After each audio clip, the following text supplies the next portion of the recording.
ਪੰਜਾਬ ਦੇ ਕਿਸਾਨਾਂ ਦੀ ਝੋਨੇ ਦੀ ਫਸਲ ਪੱਕ ਕੇ ਤਿਆਰ ਹੈ ਤੇ ਮੰਡੀਆਂ ਦੇ ਵਿੱਚ ਲਿਆਉਣ ਦੇ ਲਈ ਕਿਸਾਨ ਤਿਆਰ ਹੈ, ਪਰ ਮੰਡੀਆਂ ਦੇ ਵਿੱਚ ਕਿਸ ਤਰ੍ਹਾਂ ਦੇ ਪ੍ਰਬੰਧ ਨੇ ਔਰ ਇਸ ਵਾਰ ਜਿਸ ਤਰ੍ਹਾਂ ਦੇ ਹਾਲਾਤ ਬਣੇ ਹੋਏ ਨੇ, ਇੱਕ ਪਾਸੇ ਕਰੋਨਾ ਮਹਾਮਾਰੀ ਵੀ ਹੈ, ਦੂਜੇ ਪਾਸੇ ਕਿਸਾਨਾਂ ਦੇ ਪ੍ਰਦਰਸ਼ਨ ਵੀ ਚੱਲ ਰਹੇ ਨੇ, ਇਸ ਸਭ ਦੇ ਦੌਰਾਨ ਸਰਕਾਰ ਨੇ ਕਿਸ ਤਰ੍ਹਾਂ ਦੇ ਪ੍ਰਬੰਧ ਕੀਤੇ ਨੇ? ਜਿਹੜੇ ਮਹਿਕਮੇ ਦੀ ਜ਼ਿੰਮੇਵਾਰੀ ਬਣਦੀ ਹੈ ਕਿਸਾਨਾਂ ਦਾ ਦਾਣਾ ਦਾਣਾ ਚੁੱਕਣ ਦੀ, ਦਾਣਾ ਦਾਣਾ ਖਰੀਦਣ ਦੀ, फूड सप्लाई महकमा साडे नाल कैबिनेट मंत्री भारत भूषण आशू जी ने महकमे के मंत्री ने। मंत्री साहब, सब तो पहला सवाल यही कि किसान की नज़र अज सरकार ते, क्योंकि हाले जिहड़ियां चीज़ां बदलनियां वो तो शायद अगे जाके बदलनियां, अज किसान की नज़र है कि उहदी फसल तैयार है, मंडियां की जिहड़ी है शुरुआत हो गई है, खरीद शुरू हो गई है, किस तरह के अरेंजमेंट ने सरकार दे? जी देखो, जिस तरीके भी कांग्रेस सरकार या कैप्टन अमरिंदर सिंह जी की सरकार का ਹੁਣ ਤਾਈਂ ਦਾ ਇਤਿਹਾਸ ਰਿਹਾ ਹੈ, ਜਿਹੜੀ ਵੀ ਫਸਲ ਆਂਦੀ ਹੈ ਨਿਰਵਿਘਨ ਬਗੈਰ ਕਿਸੇ ਔਕੜ ਦੇ ਕਿਸਾਨ ਦਾ ਦਾਣਾ ਦਾਣਾ ਚੱਕਿਆ ਜਾਂਦਾ ਤੇ ਉਹਦੀ ਫਸਲ ਦਾ ਪੂਰਾ ਮੁੱਲ ਉਹਨਾਂ ਤਾਈਂ ਪਹੁੰਚਾਇਆ ਜਾਂਦਾ, ਉਹ ਵੀ ਵਿਦਆਊਟ ਡਿਲੇ। ਤੇ ਅਸੀਂ ਜੋ ਇਤਿਹਾਸ ਹੈ ਉਹੀ ਤੁਸੀਂ ਦੇਖਿਆ, ਕਰੋਨਾ ਜਦੋਂ ਸ਼ੁਰੂ ਹੋਇਆ ਸੀਗਾ ਤੇ ਉਦੋਂ ਕਣਕ ਦੀ ਪ੍ਰੋਕਿਉਰਮੈਂਟ ਆ ਗਈ ਸੀਗੀ ਤੇ ਉਹ ਕਿਸ ਤਰੀਕੇ ਉਹਦੀ ਪ੍ਰੋਕਿਉਰਮੈਂਟ ਕੀਤੀ ਗਈ, ਉਹਦੀ ਪ੍ਰੇਜ਼ ਕੱਲੇ ਹਿੰਦੁਸਤਾਨ 'ਚ ਨਹੀਂ ਸਾਰੀ ਦੁਨੀਆ 'ਚ ਹੋਈ। ਕਰੋਨਾ ਕਾਲ ਦੇ ਟਾਈਮ ਮੰਡੀਆਂ ਵਧਾ ਕੇ ਪਾਸਿਸ ਦਾ ਅਰੇਂਜਮੈਂਟ ਕਰਕੇ ਕਿਸਾਨਾਂ ਦੀ ਫਸਲ ਰਿਕਾਰਡ ਟਾਈਮ ਦੇ ਵਿੱਚ ਲਿਫਟ ਕੀਤੀ ਗਈ। ਹੁਣ ਵੀ ਜਦੋਂ ਕਰੋਨਾ ਪੂਰੇ ਇਸ ਟਾਈਮ ਪੀਕ ਤੇ ਪਹੁੰਚ ਚੁੱਕਿਆ ਹੈ, ਤੁਸੀਂ ਸਮਝ ਲਓ ਤਾਂ ਪੰਜਾਬ ਦੇ ਵਿੱਚ ਜਿੰਨਾ ਇਸ ਵੇਲੇ ਸਪਾਈਕ ਹੈ ਸਰਜ ਹੈ ਕਿ ਕਿਸੇ ਟਾਈਮ ਵੀ ਨਹੀਂ ਸੀਗਾ। ਇਸ ਦੌਰਾਨ ਵੀ ਕੈਪਟਨ ਸਾਹਿਬ ਨੇ ਆਪਣੀ ਜ਼ਿੰਮੇਵਾਰੀ ਸਮਝਦੇ ਹੋਏ ਬਾਰ-ਬਾਰ ਮੀਟਿੰਗਾਂ ਕੀਤੀਆਂ ਗਈਆਂ ਇਹਦੀਆਂ ਤਿਆਰੀਆਂ ਦੀਆਂ। किस तरह तैयारी की गई आशू जी? समझना चाहांगे, किसान जानना चाहता है कि जिवें पिछली बारी तुसीं मंडियां वधाईयां सी, इस बारी नॉर्मल सरकार दी मंडियां किन्नियां ने, इस बारी मंडियां झोने वास्ते किन्नियां रखीਆਂ गईਆਂ ਨੇ? ये 1872 नॉर्मल मंडियां ਸੀਗੀਆਂ, ਐਤਕੀ ਵਧਾ ਕੇ ਹੁਣ ਤੋਂ 4000 ਤੋਂ ਵੱਧ ਮੰਡੀਆਂ ਨੋਟੀਫਾਈ ਹੋ ਚੁੱਕੀਆਂ ਨੇ। ਅਸੀਂ ਕੋਸ਼ਿਸ਼ ਕੀਤੀ ਹੈ ਹਰ ਮੰਡੀ ਨਾਲ 3 ਤੋਂ ਜ਼ਿਆਦਾ ਪਿੰਡ ਅਟੈਚ ਨਾ ਹੋਣ। ਤਕਰੀਬਨ 70 ਦੇ ਕਰੀਬ ਇਹੋ ਜਿਹੀਆਂ ਮੰਡੀਆਂ ਜਿਹਦੇ 'ਚ 3 ਤੋਂ ਵੱਧ ਪਿੰਡ ਅਟੈਚ ਹੋ ਰਹੇ ਨੇ ਤੇ ਉੱਥੇ ਵੀ ਕੋਸ਼ਿਸ਼ ਕੀਤੀ ਜਾ ਰਹੀ ਹੈ ਡੀਸੀ ਸਾਹਿਬਾਨਾਂ ਨੂੰ ਤੇ ਹੋਰ ਸਾਡੇ ਜਿਹੜੇ ਡੀਐਫਐਸਸੀਜ਼ ਵਗੈਰਾ ਹੈ ਉਹਨਾਂ ਨੂੰ, ਡੀਐਮਓ ਮੰਡੀ ਆਫੀਸਰ ਨੇ ਉਹਨਾਂ ਨੂੰ ਕਿਹਾ ਨਵੀਆਂ ਜਗ੍ਹਾ ਦੀ ਸ਼ਨਾਖਤ ਕੀਤੀ ਜਾਵੇ ਤੇ ਉੱਥੇ ਵੀ ਮੰਡੀਆਂ ਵਧਾਈਆਂ ਜਾਣ, ਹੋਰ ਜਗ੍ਹਾ ਅੱਗੇ ਹੋਰ ਮੰਡੀਆਂ ਵਧਾਈਆਂ ਜਾ ਸਕਦੀਆਂ ਆਉਣ ਵਾਲੇ ਟਾਈਮ ਦੇ ਵਿੱਚ। ਤੇ ਹਰ ਮੰਡੀ ਦੇ ਵਿੱਚ ਬੜੇ ਪੁਖਤਾ ਅਰੇਂਜਮੈਂਟ ਕੀਤੇ ਗਏ। ਆਪਾਂ ਅਰੇਂਜਮੈਂਟ ਤੇ ਵੀ ਆਵਾਂਗੇ ਆਸ਼ੂ ਜੀ, ਪਰ ਪਹਿਲੀ ਚੀਜ਼ ਇਹ ਕਿ ਜਿੱਦਾਂ ਪਿਛਲੀ ਵਾਰੀ ਇੱਕ ਪ੍ਰੋਸੈਸ ਸੀ, ਤੁਹਾਡਾ ਪਰਚੀ ਲੈਣੀ ਹੈ, ਕੂਪਨ ਲੈਣਾ ਹੈ, ਇਸ ਵਾਰੀ ਝੋਨੇ ਦੀ ਫਸਲ ਦੇ ਲਈ ਤੁਹਾਡਾ ਕੀ ਸਿਸਟਮ ਹੈ? ਕਿਸਾਨ ਜਿਹੜਾ ਜਿਹਨੇ ਫਸਲ ਆਪਦੀ ਵੱਢਣੀ ਹੈ ਤਾਂ ਉਹਨੂੰ ਕੀ ਚੀਜ਼ ਸੋਚ ਕੇ ਸਭ ਤੋਂ ਪਹਿਲਾਂ ਉਹਨੇ ਕੀ ਧਿਆਨ ਰੱਖਣਾ ਹੈ ਕਿ ਵੀ ਮੈਂ ਮੰਡੀ ਲੈ ਕੇ ਜਾਵਾਂ ਤੇ ਮੇਰਾ ਝੋਨਾ ਜਾਂਦੇ ਦਾ ਤੁਲ ਜੂਗਾ? ਉਹਦੇ ਲਈ ਸਰਕਾਰ ਇੱਕ ਵਾਰੀ ਕਲੈਰਿਟੀ ਕਰ ਦੇ ਕਿਸਾਨਾਂ ਨੂੰ। ਬਿਲਕੁਲ, ਬਹੁਤ ਚੰਗੀ ਗੱਲ ਤੁਸੀਂ ਪੁੱਛੀ ਬਰਾੜ ਸਾਹਿਬ। ਪਿਛਲੀ ਵਾਰੀ ਵੀ ਜਦੋਂ ਇੱਕੋਦਮ ਕਰੋਨਾ ਆਇਆ ਸੀਗਾ ਤੇ ਹੈਪਹੈਜ਼ਰਡਲੀ ਸਾਨੂੰ ਮੰਡੀਆਂ ਦੀ ਤਾਦਾਦ ਵਧਾਉਣੀ ਪਈ ਸੀਗੀ, ਉਦੋਂ ਸਾਡੇ ਕੋਲ ਇਨਫੋਰਮੇਸ਼ਨ ਦਾ ਸਾਧਨ ਤੁਹਾਡਾ ਚੈਨਲ ਰਿਹਾ। ਤੁਸੀਂ ਬੜੀ ਮਦਦ ਕੀਤੀ ਸਾਨੂੰ, ਕਿਸਾਨਾਂ ਤੋਂ ਇਨਪੁਟ ਆਉਂਦੀ ਰਹੀ, ਅਸੀਂ ਇਮੀਡੀਏਟ ਜਿੱਥੇ ਜਿੱਥੇ ਕਮੀ ਸੀ ਉਹਨੂੰ ਦੂਰ ਕਰਦੇ ਰਹੇ। ਉਸ ਤੋਂ ਸਬਕ ਸਿੱਖ ਕੇ ਇਸ ਵਾਰ ਅਸੀਂ ਬਕਾਇਦਾ ਤੌਰ ਤੇ ਬੜੇ ਪੁਖਤਾ ਇੰਤਜ਼ਾਮ ਕਰਨ ਦੀ ਕੋਸ਼ਿਸ਼ ਕੀਤੀ ਹੈ। ਜਿਵੇਂ ਮੈਂ ਤੁਹਾਨੂੰ ਕਿਹਾ, ਮੰਡੀਆਂ ਦੀ ਗਿਣਤੀ ਵਧਾਈ ਗਈ ਤਾਂ ਕਿ ਸਟੈਗਰਡ ਵੇ ਨਾਲ ਕੀਤਾ ਜਾਏ। ਪਾਸਿਸ ਦੇ ਵਿੱਚ ਥੋੜੀ ਜਿਹੀ ਇਨੀਸ਼ੀਅਲੀ ਪਿਛਲੀ ਵਾਰ ਪ੍ਰੋਬਲਮ ਆਈ ਸੀ, ਇਸ ਵਾਰ ਪਾਸਿਸ ਦਾ ਅਰੇਂਜਮੈਂਟ ਬਹੁਤ ਵਧੀਆ ਕੀਤਾ ਗਿਆ। ਦਿਨ ਵਾਈਜ਼ ਕਲਰਡ ਪਾਸ ਇਸ਼ੂ ਹੋਣਗੇ, ਸੋਮਵਾਰ ਨੂੰ ਇੱਕ ਰੰਗ ਦਾ, ਮੰਗਲ ਨੂੰ ਦੂਸਰੇ ਦਾ, ਵੀ ਬੁੱਧਵਾਰ ਨੂੰ ਦੂਸਰੇ, ਇਸ ਤਰ੍ਹਾਂ ਅਲੱਗ-ਅਲੱਗ ਰੰਗ ਦੇ ਪਾਸਿਸ ਉਹਨਾਂ ਨੂੰ ਮਿਲਣਗੇ। ਉਸੇ ਦਿਨ ਹੀ ਉਹ ਫਸਲ ਲੈ ਕੇ ਆਏਗਾ। ਜਿਹੜੇ ਪਾਸਿਸ ਦੇਣੇ ਨੇ ਉੱਥੇ ਦੇ ਆੜਤੀਆ, ਉੱਥੇ ਦੇ ਸੈਕਟਰੀਜ਼ ਦੇ ਨਾਲ ਗੱਲ ਕਰਕੇ ਆੜਤੀਆਂ ਦੇ ਥਰੂ ਪਾਸਿਸ ਦਿੱਤੇ ਜਾਣਗੇ ਤਾਂ ਕਿ ਕੋਈ ਮੁਸ਼ਕਿਲ ਨਾ ਆਵੇ। ਪਿਛਲੀ ਵਾਰੀ ਇਹ ਸੁਣਨ ਨੂੰ ਮਿਲਦਾ ਸੀ ਕਿਸੇ ਆੜਤੀ ਨੂੰ 50 ਮਿਲ ਗਏ ਤੇ ਉਹਦੀ ਫਸਲ 5 ਬੰਦੇ ਲੈ ਕੇ ਆ ਰਹੇ ਔਰ ਜਿਨ੍ਹਾਂ ਕੋਲ 50 ਕਿਸਾਨ ਲਿਆਉਣ ਲਈ ਤਿਆਰ ਬੈਠੇ ਸੀ ਉਹਨਾਂ ਨੂੰ 5 ਹੀ ਪਾਸ ਮਿਲ ਰਹੇ ਸੀ। ਇਸ ਵਾਰੀ ਇਹ ਚੀਜ਼ ਕਿਤੇ ਆਵੇ ਨਾ, ਸਾਡੇ ਕਿਸੇ ਕਿਸਾਨ ਭਰਾ ਨੂੰ ਕੋਈ ਦਿੱਕਤ ਨਾ ਆਵੇ, ਕਿਸੇ ਆੜਤੀ ਭਰਾ ਨੂੰ ਕੋਈ ਦਿੱਕਤ ਨਾ ਆਵੇ।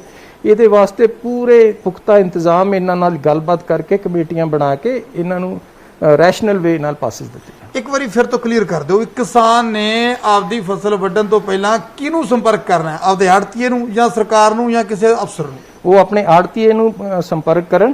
ਆੜਤੀ ਆਪਣੇ ਆਪ ਉੱਥੇ ਮੰਡੀ ਅਫਸਰਾਂ ਨਾਲ, ਜਿਹੜੇ ਮੰਡੀ ਸੈਕਟਰੀ ਹੋਣਗੇ, ਉਹਨਾਂ ਨਾਲ ਇਨ ਟੱਚ ਰਹਿਣਗੇ। ਉਸ ਤਰੀਕੇ ਹੀ ਉਹਨਾਂ ਨੂੰ ਡੇਟ 2 ਦਿਨ ਪਹਿਲਾਂ ਦੇ ਦਿੱਤੀ ਜਾਏਗੀ ਵੀ ਤੁਸੀਂ ਫਲਾਣੇ ਦਿਨ ਫਸਲ ਲੈ ਕੇ ਆਣੀ ਹੈ। ਕੋਈ ਕਿਤੇ ਕਿਸੇ ਨੂੰ ਅੜਚਨ ਨਹੀਂ ਆਣ ਦਿੱਤੀ ਜਾਏਗੀ। ਝੋਨੇ ਦੀ ਕਟਾਈ ਨੂੰ ਲੈ ਕੇ ਵੀ ਕੋਈ ਹਦਾਇਤਾਂ ਜਾਰੀ ਕੀਤੀਆਂ ਗਈਆਂ? ਕਿਉਂਕਿ ਪਹਿਲਾਂ ਵੀ ਹੁੰਦਾ ਹੈ ਕਿ ਇੰਨੇ ਤੋਂ ਇੰਨੇ ਕਟਾਈ ਕਰਨੀ ਹੈ, ਇੰਨੀ ਕਿ ਨਮੀ ਚਾਹੀਦੀ ਹੈ, ਉਹਦੇ ਲਈ ਹਦਾਇਤਾਂ ਕੀ ਨੇ? ਉਸ ਸਵੇਰੇ ਸ਼ਾਮ ਨੂੰ 6 ਵਜੇ ਤੱਕ ਰਹਿਣਗੇ ਤਾਂ ਕਿ ਉਹਦੇ 'ਚ ਨਮੀ ਦੀ ਮਾਤਰਾ ਵੱਧ ਨਾ ਸਕੇ, ਕਿਉਂਕਿ ਹਰ ਵਾਰੀ ਇਸ਼ੂ ਆਉਂਦਾ ਹੈ ਮੋਇਸਚਰ ਕੰਟੈਂਟ ਦਾ। ਜੇ ਫਸਲ ਕਿਸਾਨ ਭਰਾ ਸਾਡੇ ਗਿੱਲੀ ਵੱਢ ਲਿਆਉਣ ਜਾਂ ਰਾਤ ਨੂੰ ਵੱਢਣ ਜਦੋਂ ਤਰੇਲ ਦਾ ਟਾਈਮ ਹੁੰਦਾ ਤੇ ਉਹਦੇ ਚ ਮੋਇਸਚਰ ਕੰਟੈਂਟ ਵੱਧ ਜਾਂਦਾ ਤੇ ਜਿੱਥੇ ਪਰਚੇਜ਼ ਹੁੰਦੀ ਆ ਉੱਥੇ ਥੋੜਾ ਜਿਹਾ ਜਿਹੜੀਆਂ ਪ੍ਰੋਕਿਉਰਮੈਂਟ ਏਜੰਸੀਜ਼ ਨੇ ਤੇ ਜਾਂ ਸ਼ੈਲਰ ਵਾਲੇ ਨੇ ਉਹਨਾਂ ਨੂੰ ਥੋੜੀ ਜਿਹੀ ਪ੍ਰੋਬਲਮ ਆਉਂਦੀ ਹੈ। ਇਹਦੇ 'ਚ ਉਹ ਪ੍ਰੋਬਲਮ ਨਾ ਆਵੇ ਤਾਂ ਉਹਦਾ ਟਾਈਮ ਵੀ ਮਿੱਥਿਆ ਗਿਆ ਹੈ ਤੇ ਉਹ ਦਿਨ ਖੜੇ ਟਾਈਮ ਉਹ ਫਸਲ ਵੱਢੀ ਜਾਏਗੀ, ਰਾਤ ਨੂੰ ਵੱਢਣ ਦੀ ਮਨਾਹੀ ਰਹੇਗੀ। ਵੈਸੇ ਵੀ ਮੈਂ ਅਪੀਲ ਕਰੂੰਗਾ ਸਾਰੇ ਕਿਸਾਨ ਭਰਾਵਾਂ ਨੂੰ, ਕਿਉਂਕਿ ਐਤਕੀ ਫਸਲ ਬੀਜਣ ਦਾ ਟਾਈਮ 10 ਦਿਨ ਪਹਿਲਾਂ ਸਰਕਾਰ ਨੇ ਕਰ ਦਿੱਤਾ ਸੀਗਾ ਤੇ ਉਹਦੇ ਕਰਕੇ ਕਾਫੀ ਫਸਲ ਅਗੇਤੀ ਹੈ, ਜਿਸ ਕਰਕੇ 4 ਦਿਨ ਪਹਿਲਾਂ ਪ੍ਰੋਕਿਉਰਮੈਂਟ ਸ਼ੁਰੂ ਕਰ ਦਿੱਤੀ ਸਰਕਾਰ ਨੇ। ਬੜਾ ਐਂਪਲ ਟਾਈਮ ਹੈ, 3 ਨਵੰਬਰ ਤਾਈਂ ਪ੍ਰੋਕਿਉਰਮੈਂਟ ਚੱਲਣੀ ਹੈ ਤੇ ਥੋੜੀ ਜੀ ਜੇ ਇੱਕ ਅੱਧਾ ਦਿਨ ਫਸਲ ਸੁਕਾ ਕੇ ਵੀ ਲੈ ਆਣਗੇ ਤਾਂ ਕਿ ਆਂਦਿਆਂ ਨੂੰ ਕੋਈ ਪ੍ਰੋਬਲਮ ਨਾ ਆਵੇ, ਇਮੀਡੀਏਟ ਭਾਅ ਲੱਗੇ, ਇਮੀਡੀਏਟ ਉਹਨਾਂ ਦਾ ਪੈਸਾ ਉਹਨਾਂ ਨੂੰ ਮਿਲ ਜਾਏ ਤਾਂ ਕਿਤੇ ਸਾਰੇ ਆਪਰੇਸ਼ਨ ਦੇ ਵਿੱਚ ਕੋਈ ਕਮੀ ਨਾ ਰਹੇ। ਲੰਬਾ ਟਾਈਮ ਖਰੀਦ ਚੱਲਣੀ ਹੈ।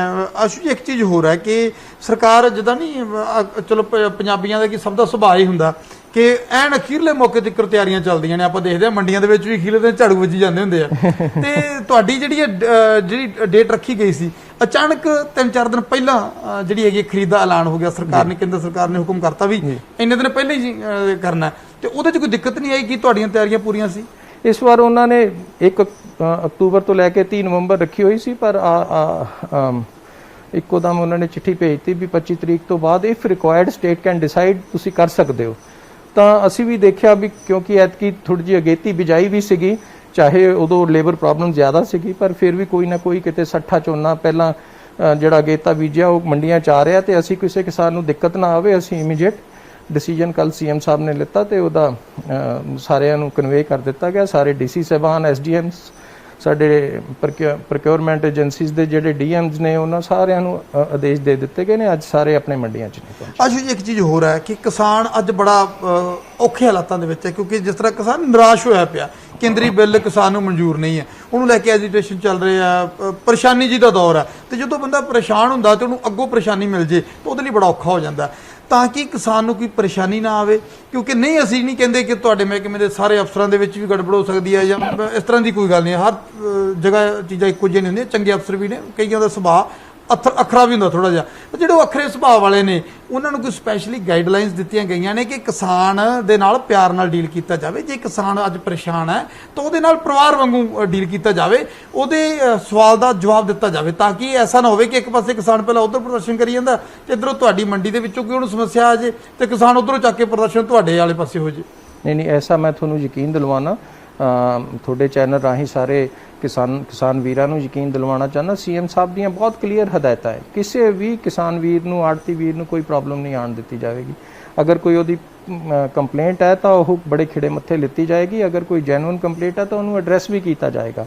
ਮੈਂ ਹਰ ਵਾਰ ਦੀ ਤਰ੍ਹਾਂ ਇਸ ਵਾਰ ਵੀ ਅਵੇਲੇਬਲ ਰਹਾਂਗਾ।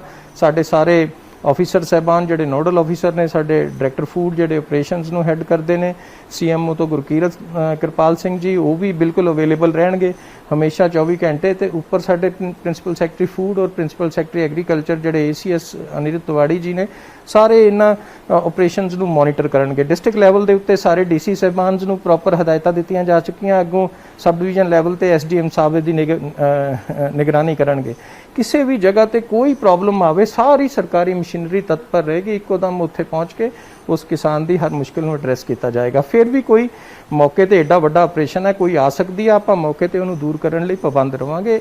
ਸੀਐਮ ਸਾਹਿਬ ਦਾ ਬਹੁਤ ਸਿੱਧਾ ਨਿਰਦੇਸ਼ ਹੈ ਵੀ ਕਿਸੇ ਨੂੰ ਕੋਈ ਮੁਸ਼ਕਿਲ ਨਾ ਆਉਣ ਦਿੱਤੀ ਜਾਵੇ। ਮੰਡੀ ਬੋਰਡ ਦੇ ਨਾਲ ਵੀ ਪ੍ਰੋਪਰ ਮੀਟਿੰਗ ਵਗੈਰਾ ਹੋ ਗਈਆਂ ਕਿ ਮੰਡੀ ਬੋਰਡ ਦੀਆਂ ਤਿਆਰੀਆਂ ਜਿਹੜੀਆਂ ਪ੍ਰੋਪਰ ਹੋ ਗਈਆਂ ਨੇ, ਕਿਉਂਕਿ ਅਕਸਰ ਹੀ ਸ਼ਿਕਾਇਤਾਂ ਆਉਂਦੀਆਂ ਨੇ ਜੀ। ਪਿਛਲੀ ਵਾਰੀ ਵੀ ਤੁਹਾਡੇ ਸਾਹਮਣੇ ਬਹੁਤ ਸ਼ਿਕਾਇਤਾਂ ਆਈਆਂ ਸੀ, ਸੈਨੀਟਾਈਜ਼ਰ ਨਹੀਂ ਸੀਗਾ ਜਾਂ ਕਿਤੇ ਪਾਣੀ ਦਾ ਪ੍ਰਬੰਧ ਨਹੀਂ ਸੀਗਾ, ਤਾਂ ਕਈ ਤਰ੍ਹਾਂ ਦੀਆਂ ਕਮੀਆਂ ਪੇਸ਼ੀਆਂ ਨਜ਼ਰ ਆਈਆਂ ਸੀ। ਤਾਂ ਇਸ ਵਾਰ ਉਹ ਕਮੀਆਂ ਰਿਪੀਟ ਨਾ ਹੋਣ, ਕਹਿੰਦੇ ਕਿ ਇੱਕ ਵਾਰੀ ਗਲਤੀ ਤਾਂ ਚਲੋ ਮੰਨਿਆ ਹੋ ਜਾਂਦੀ ਹੈ, ਪਰ ਜੋ ਰਿਪੀਟ ਹੋਵੇ ਤਾਂ ਉਹ ਫਿਰ ਨੀਅਤ ਤੇ ਸਵਾਲ ਉੱਠ ਖੜਦੇ ਆ। ਉਹ ਗਲਤੀਆਂ ਦੁਬਾਰਾ ਨਾ ਹੋਣ, ਇਹਨੂੰ ਲੈ ਕੇ ਪ੍ਰਬੰਧ ਆਲਰੇਡੀ ਚੈੱਕ ਕੀਤੇ ਗਏ ਨੇ ਸਾਰੇ। ਮੈਂ ਮੰਡੀ ਬੋਰਡ ਦੇ ਅਧਿਕਾਰੀਆਂ ਦੀ ਬੜੀ ਸ਼ਲਾਘਾ ਕਰੂੰਗਾ, ਉਹ ਵਿਚਾਰੇ ਪਿਛਲੇ 1.5 ਮਹੀਨੇ ਤੋਂ ਇਹਦੇ ਤੇ ਲੱਗੇ ਹੋਏ ਨੇ। ਉਹਨਾਂ ਨੇ ਸਾਰੇ ਜਿੱਥੇ ਪਰਚੇਸ ਸੈਂਟਰ ਬਣੇ ਨੇ ਉੱਥੇ ਬਕਾਇਦਾ 30x30 ਦੇ ਖਾਨੇ, ਜਿਵੇਂ ਪਿਛਲੀ ਵਾਰ ਡਿਸਾਈਡ ਕੀਤਾ ਗਿਆ ਸੀ ਜਿੱਥੇ ਕਿਸਾਨ ਦੀ ਫਸਲ ਆਣੀ ਹੈ ਤਾਂ ਕਿ ਇੱਕ ਦੂਸਰੇ ਨਾਲ ਜ਼ਿਆਦਾ ਮੇਲ ਮਿਲਾਪ ਨਾ ਬਣੇ, ਸੋਸ਼ਲ ਡਿਸਟੈਂਸ ਉੱਥੇ ਮੇਨਟੇਨ ਰਵੇ। ਔਰ ਸਾਰੀਆਂ ਮੰਡੀਆਂ ਦੇ ਵਿੱਚ ਜਿੱਥੇ ਪਾਣੀ ਦਾ ਪ੍ਰਬੰਧ ਕੀਤਾ ਗਿਆ ਉਹ ਥੱਲੇ ਪੈਡਲ ਨਾਲ ਦੱਬ ਕੇ ਟੂਟੀਆਂ 'ਚੋਂ ਪਾਣੀ ਆਏਗਾ, ਇਸ ਤਰੀਕੇ ਦਾ ਇੰਤਜ਼ਾਮ ਕੀਤਾ ਗਿਆ। ਸੈਨੀਟਾਈਜ਼ਰ ਔਰ ਮਾਸਕ ਦੇ ਪੂਰੇ ਉੱਥੇ ਇੰਤਜ਼ਾਮ ਕੀਤੇ ਗਏ ਨੇ, ਲੇਬਰ ਵਾਸਤੇ, ਟਰਾਂਸਪੋਰਟਰ ਵਾਸਤੇ, ਹਰੇਕ ਦੇ ਵਾਸਤੇ ਇੰਤਜ਼ਾਮ ਕੀਤੇ ਗਏ ਨੇ ਵੀ ਤਾਂ ਕਿ ਉੱਥੇ ਕੋਈ ਇਸ ਕਰੋਨਾ ਮਹਾਮਾਰੀ ਦਾ ਕੋਈ ਅਸਰ ਨਾ ਉਹਨਾਂ ਤੇ ਪੈ ਸਕੇ, ਸਾਰਿਆਂ ਨੂੰ ਬਕਾਇਦਾ ਜੋ ਹੈਲਥ ਦਾ ਪ੍ਰੋਟੋਕੋਲ ਆ ਫਾਲੋ ਕੀਤਾ ਜਾ ਸਕੇ। ਹੈਲਪਲਾਈਨ ਨੰਬਰ ਵਗੈਰਾ ਜੀ, ਜਿਸ ਤਰ੍ਹਾਂ ਪਿਛਲੀ ਵਾਰੀ ਕੰਟਰੋਲ ਰੂਮ ਬਣਾਇਆ ਗਿਆ ਸੀਗਾ, ਤਾਂ ਤੁਹਾਡੀ ਬੜੀ ਤਗੜੀ ਟੀਮ ਮੰਡੀ ਬੋਰਡ ਦੇ ਵਿੱਚ ਇੱਕ ਪ੍ਰੋਪਰ ਟੀਮ ਬੈਠੀ ਸੀ, ਅਲੱਗ-ਅਲੱਗ ਜ਼ਿਲ੍ਹਾ ਵਾਈਜ਼ ਉਹਨਾਂ ਨੂੰ ਜ਼ਿੰਮੇਵਾਰੀ ਦਿੱਤੀ ਗਈ ਸੀ। ਤੁਹਾਡੇ ਨੰਬਰ ਤਾਂ ਅਸੀਂ ਕਈ ਦਿਨ ਫਲੈਸ਼ ਕਰਦੇ ਰਹੇ ਕਿ ਕਿਸੇ ਨੂੰ ਕੋਈ ਪਰੇਸ਼ਾਨੀ ਹੈ ਤਾਂ ਸੰਪਰਕ ਕਰ ਸਕਦਾ, ਤਾਂ ਉਸ ਤਰ੍ਹਾਂ ਦਾ ਕੰਟਰੋਲ ਰੂਮ ਇਸ ਵਾਰੀ ਵੀ ਸਥਾਪਿਤ ਕੀਤਾ ਗਿਆ, ਔਰ ਜਿਹੜੇ ਹੈਲਪਲਾਈਨ ਨੰਬਰ ਵਗੈਰਾ ਨੇ ਉਹ ਤੁਸੀਂ ਨਵੇਂ ਦੁਬਾਰਾ ਜਾਰੀ ਕਰੋਗੇ? ਬਿਲਕੁਲ, ਐਤਕੀ ਦੋਨੋਂ ਜਗ੍ਹਾ ਤੇ ਸਾਡੇ ਕੰਟਰੋਲ ਰੂਮ ਐਸਟੈਬਲਿਸ਼ਡ ਨੇ। ਫੂਡ ਵਿੱਚ ਅਲੱਗਾ ਤੌਰ ਤੇ ਇੱਕ ਸਾਡਾ ਕੰਟਰੋਲ ਰੂਮ ਬੈਠਾ ਹੋਇਆ ਔਰ ਇੱਕ ਮੰਡੀ ਬੋਰਡ 'ਚ ਅਲੱਗਾ ਬੈਠਾ, ਔਰ ਸਾਰੇ ਅਧਿਕਾਰੀ ਤਤਪਰ ਨੇ ਔਰ ਬਕਾਇਦਾ ਤੌਰ ਤੇ ਆਪਸ 'ਚ ਕੋਆਰਡੀਨੇਸ਼ਨ 'ਚ ਨੇ। ਕਿਸੇ ਵੀ ਕਿਸਾਨ ਨੂੰ ਕਿਸੇ ਵੀ ਜਗ੍ਹਾ ਕੋਈ ਮੁਸ਼ਕਿਲ ਨਹੀਂ ਆਉਣ ਦਿੱਤੀ ਜਾਵੇਗੀ, ਇਹ ਮੈਂ ਤੁਹਾਡੇ ਚੈਨਲ ਰਾਹੀਂ ਸਾਰੇ ਕਿਸਾਨ ਵੀਰਾਂ ਨੂੰ ਯਕੀਨ ਦਿਲਵਾਉਣਾ। ਖਰੀਦ ਨੂੰ ਲੈ ਕੇ ਖਰੀਦ ਏਜੰਸੀਆਂ ਦੇ ਨਾਲ ਗੱਲਬਾਤ, ਕਿਉਂਕਿ ਬਾਰਦਾਨੇ ਵਗੈਰਾ ਦੀ ਬੜੀ ਸਮੱਸਿਆ ਆਉਂਦੀ ਹੁੰਦੀ ਹੈ, ਅਕਸਰ ਅਸੀਂ ਦੇਖਦੇ ਹਾਂ ਕਿ ਇਹ ਤਾਂ ਹੇਠਾਂ ਤੱਕ ਰੌਲਾ ਪੈਂਦਾ, ਮੰਡੀਆਂ 'ਚ ਰੌਲਾ ਸਭ ਤੋਂ ਵੱਡਾ ਇਹੀ ਪੈਂਦਾ ਹੁੰਦਾ, ਬਾਰਦਾਨੇ ਦੀ ਕਮੀ ਹੋ ਗਈ ਜੀ, ਆ ਇੱਥੋਂ ਝੋਨੇ ਦੀਆਂ ਬੋਰੀਆਂ ਜਿਹੜੀਆਂ ਹੈਗੀਆਂ ਕਣਾਤਾਂ ਲੱਗੀਆਂ ਪਈਆਂ, ਕੋਈ ਚੱਕਰ ਨਹੀਂ ਆ ਰਿਹਾ ਜੀ, ਅਪਲੋਡਿੰਗ ਨਹੀਂ ਹੋ ਰਹੀ, ਤਾਂ ਉਹਨੂੰ ਲੈ ਕੇ ਅਰੇਂਜਮੈਂਟ ਸਾਰੇ ਪ੍ਰੋਪਰ ਹੋ ਗਏ ਨੇ, ਬਾਰਦਾਨਾ ਔਰ ਉੱਥੋਂ ਲਿਫਟਿੰਗ ਦੀ ਸਮੱਸਿਆ? ਤੁਸੀਂ ਬਿਲਕੁਲ ਵਾਜਬ ਸਵਾਲ ਪੁੱਛੇ ਨੇ। ਇਹ ਦੋਨੋਂ ਬੜੀ ਸਮੱਸਿਆ ਹੈ ਇਸ ਵਾਰੀ ਵੀ, ਜਿਵੇਂ ਪਿਛਲੀ ਵਾਰ ਰਹੀ ਸੀ ਬਾਰਦਾਨੇ ਦੀ, ਕਿਉਂਕਿ ਜੂਟ ਮਿਲਾਂ 'ਚ ਪ੍ਰੋਡਕਸ਼ਨ ਘੱਟ ਹੈ, ਕੁਝ ਤਾਂ ਇਹ ਕਰੋਨਾ ਕਰਕੇ ਤੇ ਕੁਝ ਅਮਫਨ ਤੂਫਾਨ ਆ ਗਿਆ ਸੀ, ਉਹਦੇ ਨਾਲ ਜੂਟ ਦੀ ਫਸਲ ਵੀ ਕਾਫੀ ਇਫੈਕਟ ਹੋ ਗਈ ਸੀਗੀ, ਤੇ ਇਸ ਵਾਰੀ ਜੂਟ ਮਿਲਾਂ ਦੀ ਪ੍ਰੋਡਕਸ਼ਨ ਘੱਟ ਆ, ਤੇ ਸਾਡੇ ਕੋਲ ਤਕਰੀਬਨ 66% ਦੇ ਕਰੀਬ ਬਾਰਦਾਨਾ ਆਇਆ। ਉਹਦੇ ਲਈ ਅਸੀਂ ਸਾਰੇ ਸ਼ੈਲਰ ਵਾਲਿਆਂ ਨੂੰ ਉਹਨਾਂ ਨਾਲ ਗੱਲਬਾਤ ਕਰਕੇ ਉਹਨਾਂ ਦੀ ਕਪੈਸਿਟੀ, ਕਿਉਂਕਿ 50% ਸ਼ੈਲਰ ਵਾਲਿਆਂ ਨੇ ਬਾਰਦਾਨਾ ਲਗਾਉਣਾ ਹੁੰਦਾ, ਉਹਨਾਂ ਨੂੰ ਕਹਿ ਦਿੱਤਾ 50 ਤੋਂ 70% ਤੁਸੀਂ ਅਰੇਂਜ ਕਰਕੇ ਰੱਖੋ, ਔਰ ਉਹਨਾਂ ਨੇ ਕਰ ਵੀ ਲਿਆ। ਸਾਡਾ ਸਾਰੀਆਂ ਜਿਹੜੀਆਂ ਸ਼ੈਲਰ ਵਾਲਿਆਂ ਦੀਆਂ ਜਥੇਬੰਦੀਆਂ, ਤਿੰਨੋਂ ਚਾਰੋਂ ਐਸੋਸੀਏਸ਼ਨਸ, ਉਹਨਾਂ ਦੇ ਪ੍ਰਧਾਨਾਂ ਨਾਲ, ਉਹਨਾਂ ਦੇ ਸਟੇਕ ਹੋਲਡਰਸ ਨਾਲ ਲਗਾਤਾਰ ਗੱਲਬਾਤ ਚੱਲਦੀ ਰਹੀ ਹੈ। ਉਹਨਾਂ ਦਾ ਜਿਹੜਾ 70% ਬਾਰਦਾਨਾ ਹੈ ਉਹਨੂੰ ਯੂਜ਼ਰ ਚਾਰजेस ਮਿਲਦੇ ਆ, ਜਿਹੜੇ ਪਿਛਲੇ ਸਾਲ ਰੁਕੇ ਸੀਗੇ, ਸਟੇਟ ਗਵਰਨਮੈਂਟ ਨੇ ਪਰਸਿਊ ਕਰਕੇ ਉਹਨਾਂ ਨੂੰ ਦਿਲਵਾਉਣ ਦਾ ਪ੍ਰਬੰਧ ਕੀਤਾ। 70 ਰੁਪਏ 32 ਪੈਸੇ ਉਹਨਾਂ ਨੂੰ ਯੂਜ਼ਰ ਚਾਰजेस ਮਿਲਦੇ ਆ, ਜਿਹੜੇ ਪਿਛਲੇ 50% ਤੇ ਮਿਲਦੇ ਸੀ, ਇਸ ਵਾਰ 70% ਤੇ ਮਿਲਣਗੇ, ਤੇ ਉਹਨਾਂ ਨੂੰ ਵੀ ਕੋਈ ਘਾਟਾ ਨਹੀਂ ਪਏਗਾ। ਕਿਸਾਨ ਨੂੰ ਪੇਮੈਂਟ, ਕਿਉਂਕਿ ਜੀ ਸਭ ਤੋਂ ਵੱਡੀ ਗੱਲ ਤਾਂ ਫਿਰ ਆ ਕੇ ਪੇਮੈਂਟ ਤੇ ਫਸਦੀ ਹੈ। 6 ਮਹੀਨੇ ਮਿਹਨਤ ਕੀਤੀ ਹੈ, ਝੋਨਾ ਮੰਡੀ ਲੈ ਕੇ ਆਂਦਾ, ਤਾਂ ਆਖਰ ਤਿੱਕਰ ਜਿਹੜਾ ਹੈਗਾ ਕਿਸਾਨ ਦੇ ਸਾਹ ਸੁੱਕੇ ਰਹਿੰਦੇ ਆ ਵੀ ਯਾਰ ਜਿੰਨੀ ਦੇਰ ਤੁਲ ਕੇ ਬੋਰੀਆਂ 'ਚ ਨਹੀਂ ਪੈਂਦੀ ਉਹਨੇ ਦੇਰ ਤੱਕ ਉਹਦਾ ਦਿਲ ਡਰਦੇ ਰਹਿੰਦਾ। ਤੁਲ ਕੇ ਬੋਰੀਆਂ 'ਚ ਪਾਉਣ ਦੀ ਤੁਸੀਂ ਜ਼ਿੰਮੇਵਾਰੀ ਚੱਕ ਰਹੇ ਹੋ, ਉਸ ਤੋਂ ਬਾਅਦ ਪੇਮੈਂਟ ਦੀ ਜ਼ਿੰਮੇਵਾਰੀ ਜਿਹੜੀ ਹੈਗੀ ਹੈ ਮੇਨ ਵੱਜ ਜਾਂਦੀ ਹੈ, ਤਾਂ ਪੇਮੈਂਟ ਨੂੰ ਲੈ ਕੇ ਚੀਜ਼ਾਂ ਕਿੰਨੇ ਘੰਟਿਆਂ ਦੇ ਵਿੱਚ ਕਿਸਾਨ ਦੀ ਪੇਮੈਂਟ ਹੈ ਜਿਹੜੀ ਕਲੀਅਰ ਹੋਊਗੀ, ਕਿਵੇਂ ਕਲੀਅਰ ਹੋਣੀ ਹੈ, ਕਿ ਉਹ ਡਾਇਰੈਕਟ ਕਿਸਾਨ ਨੂੰ ਦੇਣੀ ਹੈ ਜਾਂ ਆੜਤੀ ਦੇ ਥਰੂ ਦੇਣੀ ਹੈ, ਕਿਸ ਤਰ੍ਹਾਂ ਪੇਮੈਂਟ ਹੋਣੀ ਹੈ, ਉਹ ਵੀ ਕਲੀਅਰ ਕਰੋ। ਬਕਾਇਦਾ ਤੌਰ ਤੇ CCL ਦਾ ਪ੍ਰਬੰਧ ਕੀਤਾ ਜਾ ਰਿਹਾ। ਕੁਝ ਅੜਚਨਾਂ ਕੇਂਦਰ ਸਰਕਾਰ ਵੱਲੋਂ ਸੀਗੀਆਂ ਜਿਹੜੀਆਂ ਦੂਰ ਕੀਤੀਆਂ ਜਾ ਰਹੀਆਂ। ਜਿਹੜਾ ਸਾਡਾ CCL ਦਾ ਗੈਪ ਪਿਛਲਾ ਅਸੀਂ ਸਕੇਅਰ ਅਪ ਕਰਨਾ, ਉਹਦੇ ਕਰਕੇ ਕੁਝ ਪੇਮੈਂਟ ਉਹਨਾਂ ਵੱਲੋਂ ਡਿਊ ਸੀਗੀਆਂ, ਇਸ ਕਰਕੇ ਥੋੜੀ ਜਿਹੀ CCL ਆਉਣ ਦੇ ਵਿੱਚ ਦੇਰੀ ਹੋ ਗਈ। ਨਹੀਂ ਹੁਣ ਤਾਂ ਸਾਡੀ CCL ਆ ਜਾਣੀ ਸੀਗੀ, ਪਰ ਉਹ ਗੱਲਬਾਤ ਆਖਰੀ ਦੌਰ 'ਚ ਹੈ। ਮੇਰਾ ਖਿਆਲ ਅਗਲੇ ਹਫਤੇ ਦੇ ਵਿੱਚ CCL ਆ ਜਾਏਗੀ, ਕੋਈ ਮੁਸ਼ਕਿਲ ਨਹੀਂ ਸੀ। ਇੱਕ ਵਾਰੀ CCL ਆ ਗਈ ਤਾਂ 72 ਘੰਟਿਆਂ 'ਚ ਉਹਨਾਂ ਦੀ 48 ਘੰਟਿਆਂ 'ਚ ਪੇਮੈਂਟ ਉਹਨਾਂ ਨੂੰ, ਜਦੋਂ ਹੀ ਕਾਰਡ ਸਵੈਪ ਹੁੰਦਾ ਹੈ ਆੜਤੀਆਂ ਦੇ ਥਰੂ, ਉਹਨਾਂ ਨੂੰ ਪੇਮੈਂਟ ਪਹੁੰਚ ਜਾਏਗੀ। ਅਸੀਂ ਆੜਤੀ ਭਰਾਵਾਂ ਨੂੰ ਵੀ ਬਿਲਕੁਲ ਯਕੀਨ ਦਿਵਾਉਣਾ, ਉਹਨਾਂ ਦੇ ਮਨਾਂ 'ਚ ਵੀ ਬਹੁਤ ਖਦਸ਼ੇ ਨੇ ਵੀ ਸਰਕਾਰ ਕਿਤੇ ਆੜਤੀਆਂ ਨੂੰ ਇਹਦੇ ਵਿੱਚੋਂ ਦੀ ਕੱਢਣਾ ਚਾਹੁੰਦੀ ਹੈ। ਸਰਕਾਰ ਬਿਲਕੁਲ ਜੋ ਹੈ APMC ਐਕਟ ਦੇ ਵਿੱਚ ਉਹਨਾਂ ਦੀ ਐਗਜ਼ਿਸਟੈਂਸ ਨੂੰ ਅਸ਼ੋਰ ਕੀਤਾ ਗਿਆ, ਅਸੀਂ ਉਹਦੀ ਸ਼ੋਰਟੀ ਲੈਂਦੇ ਹਾਂ, ਉਹ ਬਕਾਇਦਾ ਰਹਿਣਗੇ ਔਰ ਉਹਨਾਂ ਦੇ ਥਰੂ ਹੀ ਕਿਸਾਨਾਂ ਨੂੰ ਪੇਮੈਂਟ ਦਿੱਤੀ ਜਾਏਗੀ। ਇਹ ਪੰਜਾਬ ਸਰਕਾਰ ਦਾ ਫੈਸਲਾ ਹੈ। ਤੇ ਜਦੋਂ CCL ਆ ਜਾਂਦੀ ਹੈ ਉਸ ਤੋਂ ਬਾਅਦ ਵਿਦਿਨ ਨੋ ਟਾਈਮ ਉਹਨਾਂ ਨੂੰ ਪੇਮੈਂਟ ਉਹਨਾਂ ਦੀ ਪਹੁੰਚਦੀ ਰਹੇਗੀ। ਤੁਸੀਂ ਦੇਖੋਗੇ ਤੁਹਾਡੇ ਰਾਹੀਂ ਆਪਾਂ ਬਾਰ-ਬਾਰ ਜੁੜਦੇ ਵੀ ਰਵਾਂਗੇ ਕਿਸਾਨ ਵੀਰਾਂ ਦੇ ਨਾਲ, ਕਿਸੇ ਨੂੰ ਕਿਸੇ ਜਗ੍ਹਾ ਤੇ ਕੋਈ ਮੁਸ਼ਕਿਲ ਨਹੀਂ ਆਉਣ ਦਿੱਤੀ ਜਾਏਗੀ। ਅਗਰ ਕੋਈ ਮੁਸ਼ਕਿਲ ਆਈ ਤਾਂ ਉਹਨੂੰ ਇਮੀਡੀਏਟਲੀ ਐਡਰੈਸ ਕੀਤਾ ਜਾਏਗਾ। ਮੰਤਰੀ ਸਾਹਿਬ, ਕਿਸਾਨਾਂ ਨੂੰ ਖਰਚਾ ਕਿੰਨਾ ਪੈਣਾ ਮੰਡੀ ਦੇ ਵਿੱਚ, ਕਿਉਂਕਿ ਕਈ ਵਾਰੀ ਐਸੀਆਂ ਸ਼ਿਕਾਇਤਾਂ ਆਉਂਦੀਆਂ ਕਿ ਫਲਾਣੇ ਆੜਤੀ ਨੇ ਤਾਂ ਜੀ ਆਹ 2 ਰੁਪਏ ਗੱਟੇ ਮਗਰ ਵੱਖਰੇ ਲਾਤੇ, ਆਹ ਫਲਾਣੇ ਹਿੱਸੇ ਦੇ ਲਾਤੇ, ਆਹ ਕਾਟ ਲਾਤੀ। ਐਕਚੁਅਲ ਦੇ ਵਿੱਚ ਕਿਸਾਨ ਨੂੰ ਕਿੰਨਾ ਖਰਚਾ ਪੈਣਾ, ਤਾਂ ਕਿ ਉਸ ਤੋਂ ਬਿਨਾਂ ਕਿਸਾਨ ਨੂੰ ਪਤਾ ਹੋਵੇ ਕਿ ਜੇ ਇਦੋਂ ਵੱਧ ਕੋਈ ਲੈ ਰਿਹਾ ਤਾਂ ਉਹ ਨਜਾਇਜ਼ ਲੈ ਰਿਹਾ, ਉਹ ਉਹਦੀ ਸ਼ਿਕਾਇਤ ਕਿੱਥੇ ਕਰ ਸਕਦਾ? ਕਿਸਾਨ ਨੂੰ ਕੋਈ ਖਰਚਾ ਨਹੀਂ ਪਏਗਾ। ਜਿਵੇਂ ਤੁਸੀਂ ਦੇਖਿਆ ਪਿਛਲੀ ਵਾਰੀ ਵੀ ਫਸਲ ਆਈ ਤੇ ਵਿਦਿਨ ਨੋ ਟਾਈਮ ਉਹਨਾਂ ਦੀ ਫਸਲ ਪ੍ਰਕਿਉਰ ਹੋਈ, ਆਂਦੇ ਹੀ ਚੱਕੀ ਵੀ ਗਈ।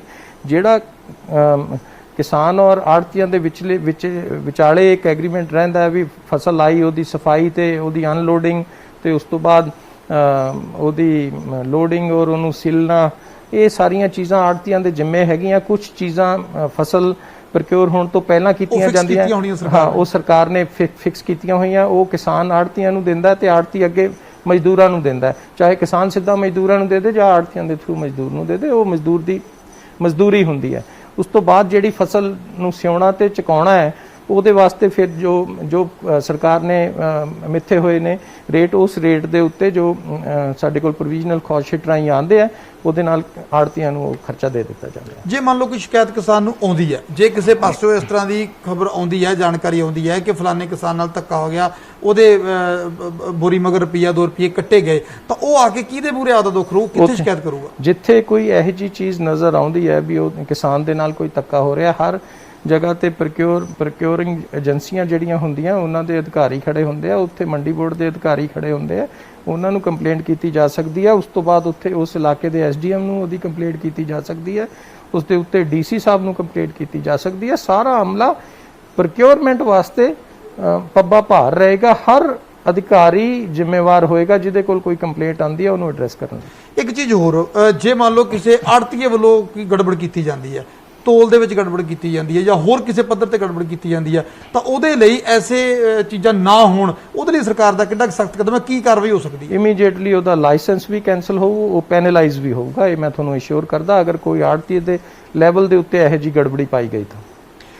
ਆਸ਼ੂ ਜੀ, ਆਸ ਕਰਦੇ ਹਾਂ ਕਿ ਤੁਹਾਡੇ ਵੱਲੋਂ ਦਿੱਤੀ ਜਾਣਕਾਰੀ ਸਾਡੇ ਕਿਸਾਨ ਵੀਰਾਂ ਦੇ ਲਈ ਬੜੀ ਸਹਾਈ ਸਿੱਧ ਹੋਵੇਗੀ, ਤੇ ਨਾਲ ਹੀ ਤੁਹਾਡੇ ਤੋਂ ਹੀ ਅਸੀਂ ਇਹ ਜ਼ਰੂਰ ਯਕੀਨੀ ਬਣਾਉਣਾ ਚਾਹਾਂਗੇ ਕਿ ਕਿਸਾਨਾਂ ਨੂੰ ਤੁਸੀਂ ਆਪ ਹੀ ਅਪੀਲ ਕਰੋ ਕਿ ਜਿਹੜੇ ਕਿਸਾਨਾਂ ਦੇ ਸਵਾਲ ਹੋਣ ਉਹ ਸਾਡੇ ਤੱਕ ਪਹੁੰਚਾਉਣ ਤੇ ਅਸੀਂ ਤੁਹਾਡੇ ਤੱਕ ਪਹੁੰਚਾ ਸਕੀਏ, ਤੇ ਨਾਲ ਤੁਸੀਂ ਇਹ ਵੀ ਵਾਅਦਾ ਕਰੋ ਕਿ ਤੁਸੀਂ ਉਹਨਾਂ ਸਾਰੇ ਮਸਲਿਆਂ ਦਾ ਹੱਲ ਵੀ ਕਰੋਗੇ, ਇਕੱਲੇ ਸਵਾਲਾਂ ਦੇ ਜਵਾਬਾਂ ਤੱਕ ਹੀ ਗੱਲ ਨਾ ਰਹਿ ਜੇ। ਬਿਲਕੁਲ, ਮੈਂ ਪਹਿਲਾਂ ਤਾਂ ਸਾਰੇ ਕਿਸਾਨ ਵੀਰਾਂ ਨੂੰ ਅਪੀਲ ਕਰਦਾ, ਜਿਵੇਂ ਹਰ ਵਾਰ ਦੀ ਤਰ੍ਹਾਂ, ਹਰ ਪ੍ਰੋਕਿਊਰਮੈਂਟ ਦੀ ਤਰ੍ਹਾਂ ਪੰਜਾਬ ਸਰਕਾਰ ਇਸ ਵਾਰ ਵੀ ਤੁਹਾਡੇ ਨਾਲ ਵਾਅਦਾ ਕਰਦੀ ਹੈ, ਤੁਹਾਡੀ ਮਿਹਨਤ ਦਾ ਇੱਕ ਦਾਣਾ ਚੱਕੇਗੀ ਔਰ ਉਹਦਾ ਬਣਦਾ ਮੁੱਲ ਤੁਹਾਡੇ ਤਾਈਂ ਵਿਦ ਇਨ ਨੋ ਟਾਈਮ ਪਹੁੰਚਾਇਆ ਜਾਏਗਾ। ਇਹ ਸੀਐਮ ਸਾਹਿਬ ਦੇ ਬਿਹਾਫ ਤੇ ਮੈਂ ਤੁਹਾਡੇ ਨਾਲ ਵਾਅਦਾ ਕਰਦਾ। ਦੂਸਰੀ ਗੱਲ, ਜਿਹੜੇ ਤੁਹਾਡੇ ਖਦਸ਼ੇ ਰਹੇ ਪ੍ਰੋਕਿਊਰਮੈਂਟ ਦੇ ਦੌਰਾਨ, ਕੋਈ ਕਮੀਆਂ ਸੀਗੀਆਂ, ਉਹ ਜਿਸ ਤਰੀਕੇ ਪਹਿਲਾਂ ਇਹਨਾਂ ਨੇ ਪਲੇਟਫਾਰਮ ਪ੍ਰੋਵਾਈਡ ਕੀਤਾ ਸੀਗਾ ਇਹਨਾਂ ਦੇ ਨੰਬਰ ਤੇ, ਤੁਸੀਂ ਦੱਸੋ, ਮੇਰਾ ਨੰਬਰ ਤੁਹਾਡੇ ਕੋਲ ਹੈਗਾ, ਮੈਨੂੰ ਦੱਸੋ, ਵਿਦ ਇਨ ਨੋ ਟਾਈਮ ਤੁਹਾਡੀ ਕੰਪਲੇਂਟ ਨੂੰ ਐਡਰੈਸ ਕੀਤਾ ਜਾਏਗਾ, ਅਧਿਕਾਰੀ ਬਕਾਇਦਾ ਤੌਰ ਤੇ ਉੱਥੇ ਪਹੁੰਚਣਗੇ। ਮੈਂ ਤੁਹਾਨੂੰ ਅਸ਼ੋਰ ਕਰਦਾ